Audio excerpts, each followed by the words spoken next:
All right. So let me go ahead and start breaking this down. No more Dynasty. Just started year one. I want to first show you that your Sneed, for some reason, shape, or form, like I said, when you go into Dynasty mode, they lose their ability. So Sneed does not have quick jumps. He now has Workhorse, Blow Up, and Wrap. So NIL players that have unique setups, when you go into Dynasty, they're not there anymore. Not sure why. And then linebackers, they don't even get quick jumps anyway. Have not seen any linebackers with quick jumps at all while I've been playing Dynasty, okay? So I don't know if that's a glitch or if that's intentional, but for some reason, your linebackers, even outside linebackers, do not get quick jump, all right? So with that being said, you already know how you have to scheme this up. For some of y'all, it should be easy. So what you're going to do, let's just start again with the most important part of this. Is just going to be your line, your defensive line, okay? So let me start with the D tackles and what's very, very important here, okay? So your D tackles, they're literally there just to hold up the linemen so your linebackers can get through. That is all. So to sit here and have a speed rusher D tackle is just a waste of your time. He's a 5-star, and that's great. If you recruit him, look at his acceleration and see if he's going to be able to get quick jumps. If you was to convert him over from a D tackle over to an end, but most of the time that's not going to happen. So basically, they're out of the picture. Who do you want to get? You want to get someone like a gap specialist. Gap specialists to me are going to be an edge setters. Gap specialists for D tackles and edge setters at DNs are going to be really, really, really good as your primary 3-down lineman because they get grip breaker, inside disruptor, outside disruptor, option disruptor, and they get workhorse, okay? So, I mean, like you can't ask for anything better than that. A power rusher is good, but the only thing they get is grip breaker. And that is just literally, that helps with like inside, with like shedding on runs. But if you can get an inside disruptor, if all three of your 3-down linemen, if you're able to get grip breaker, inside disruptor, outside disruptor, and option disruptor, all three of them have those on like gold or whatever, those three down linemen are going to absolutely destroy any type of run game that anybody tried to use, okay? I'm dead serious. Like, you're going to see them pop up. They try to run to the outside. It's not there. You run to the inside. He sheds it, and he's right there. Very important to be able to have those, okay? So a gap specialist, I can recruit him. A power rusher, but again, like I said, you have to see what his ability is. We'll have to recruit and go and see if he has really, really strong strength for grip. Because again, duress and pocket disruptor and all that type stuff is good for a power rusher. But at the end of the day, oh, and I'm sorry, did I say pure power? If I didn't say pure power, I'm sorry, but pure power is really good also because they have inside disruptor and they have grip breaker. But again, edge setter and gap specialist, they get grip breaker, inside, outside disruptor, and option disruptor. Very, very strong. Okay, so that's the reason why I recruit those guys repeatedly. And again, my ultimate team players, you know about a scheme, like you try to set up a scheme. It's the same thing here. You want to set up a scheme of how you want to be able to play. So what I would do is I will go through and I recruit these guys. But the first thing I'll do at the power rusher is I want to see where his strength's at. Does he have the ability to be able to get any type of strong grip? You see right here, his strength is a 90. He already has it on silver. He could be a viable option for me. All right, so same thing here. Power rusher, his strength's at 91. So same thing. He's gonna be a very viable option for me because in order to get platinum, you need a 97 strength. So again, obviously the dev trait will let you know how far you can go. He has a 90 strength, right? Which is very, very, very peculiar here because let me just go down here and make sure. He has a 90 strength and he already has gold grip breaker. Whereas we all know that gold brick breaker, you need a 96 strength. This guy is special.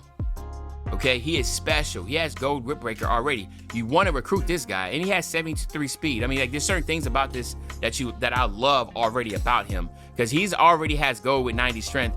Very, very important. Okay, so then let's go ahead and take a look at the defensive ends and the outside linebackers. Very important here again of how you want to recruit these guys. Because, like I said, you're going to get caught up in like, oh my God, you know this, but then you're going to put him out there and he's not going to perform, all right? He's not going to be able to do. You're going to either get ran through because you have weak, your down 3 linemen are weak.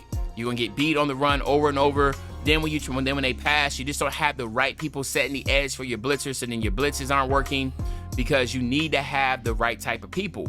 Now, when it comes to my outside linebackers, we're not talking about middle linebackers. We're talking about outside linebackers and defensive ends.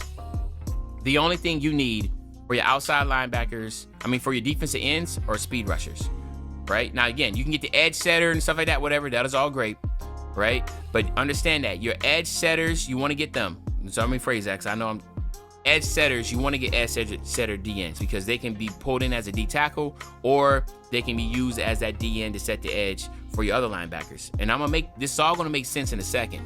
All right. Same thing for pure power. These guys are gonna be really good. All right. Really good. Pure power, edge setters. You're gonna have that, right? And again, a power rusher. You don't want the power rushers, right? Unless they have the strength to be able to move into the D tackle spot, right? And again, I'm just going through here, but you really want the speed rushers, okay? So the speed rushers, and you want the speed rushers that can get quick jumps. You got to find them. I know it's going to be frustrating, right? Because again, as you can see, there's just not going to be a lot, but the speed rushers are so important for this. I'm telling you, you got to find them, man. So I can just go through and get a couple speed rushers real quick. Let me try to find one more. All right, boom. And let me do one more, all right? And the reason why these guys are going to be so important is because these are going to be your linebackers too, man. They're going to be playing the middle linebacker spot. Like, you have no choice. Like, because since they don't allow linebackers to be able to get quick jumps, these guys have to be able to do it. So as you can see here, his acceleration is an 87. That is a little bit depressing because as a speed rusher, your acceleration, let me make sure I got this right here. For a speed rusher, you need to have, hold on, let me make sure I got my badges here. Quick jumps, speed rusher, you need an 89 acceleration. You need up to a 93 to be able to get that. All right, so 89 is what's going to get you. This is speed rusher here again. We'll check here, 87. All right, so they can get bronze, but it's also, to see, he has 84. That's a tough one. I don't know if I really want to do that, but let me show you why. Because you can get these ends, come over here to your team, go to formation subs, and then you have to be able to put these guys in, go to defense, all right, go to 3-4, and go 3-4 tight, and then you can see you have a middle linebacker here, or your defensive end. So you got right here, you got, this is the end right here. This got to be a speed rusher, not a power rusher. He right here will be a speed rusher. And then you'll have, like, let's say for instance right here, right? You see you can get a right end. You see right here, right end. You can put him right there in that spot where Sneed was at in the beginning. Now he has to have quick jumps. You got to find the guy that has quick jumps, and you'll put him right there, the end. It has to be an end that will have that ability to blitz. That's why it's so important to be able to have the quick jumps, because you have to be able to work your lineup, okay, to be able to see that, okay. And then for your middle linebackers, I'm pretty much, it doesn't really matter what type of linebackers you have. You can have, a lurker, signal caller. That doesn't really matter, because at the end of the day, they're going to be replaced on passing downs for actual blitzers, or at least one will be, and then the other one will be out in the passing area. And then what I also would say is that I take auto switch off on formations, because really at the end of the day, you're gonna have two, like him, and then this outside linebacker here, like I said, Burnham, they'll usually be dropping back. So that's why I would love for Burnham. He will be somebody that will have like a lurker would be really good, because he's gonna be doing a lot of in coverage, dropping in coverage a lot. Same thing for this guy, he will be dropping in coverage a lot. 19, this position right here and this position right here are going to be my guys that are going to be, blitzing. All right. And then of course you can flip it. If you want these guys to be blitzing, because, like right-hand quarterbacks like to roll out to the right a lot. So you can do that. But remember, you have these guys here. These guys will be edge setters and that type of deal. So they're going to prevent you from getting to the outside anyway. You don't even have to do contain. These edge setters are going to just literally set that every single time, because that's literally what all their physicals will allow them to do. So hopefully that makes sense. So you'll be able to do that off rip. And then again, when it comes to your DBs and that type of sort, it's all about how you want to play it, man. You either got to go straight up with Because remember now, you have free safeties and your strong safeties. The only thing I would say is that you do not want to recruit any type of box specialist. These guys need to be hybrids or coverage specialists at the safety positions because they're going to be put on the island by themselves a lot. They need to be able to cover, or you can be smart and sometimes you can just put cornerbacks at free safety and strong safety. You can do that also. I've done that some games when I played against individuals that are really, really good at passing the ball.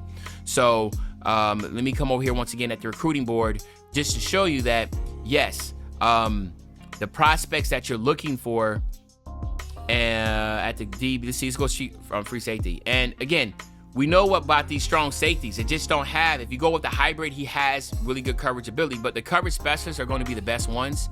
You want to have these coverage specialists because with the coverage specialists, obviously they get the best badges and they have the best man-to-man coverage, zone coverage that you would want. Hybrids are really good too, but they kind of put their stuff all in one when it comes to coverage, when it comes to upgrading them. So just keep that in mind. But I'm telling you right now, man, you get a box specialist out there, he's just going to be slow, have like 90 speed, don't really have much to offer. You don't have, you're going to put yourself in a bad situation, okay? Even though I know, there might be a box specialist that's a 5-star, that's great. What you're going to do is recruit him and just move him down to middle linebacker, right? Because you know that your DBs and your free safety and strong safety, they have to be able to cover. But if you have all that as one nucleus, you're going to have a really solid 3-4 scheme. So y'all let me know in the comment section, how do y'all feel about this scheme that I brought up? Go ahead and put your thoughts down there. Let me know what y'all want to see next from a 4-3, 3-3-5, different type of schemes that will work really well. But other than that, it's your favorite old head, Uncle Demi. I'll be back really, really soon on the Banger Man. When I say back soon on the Banger, you know exactly what I'm talking about. I'm talking about tomorrow, man. I'm out.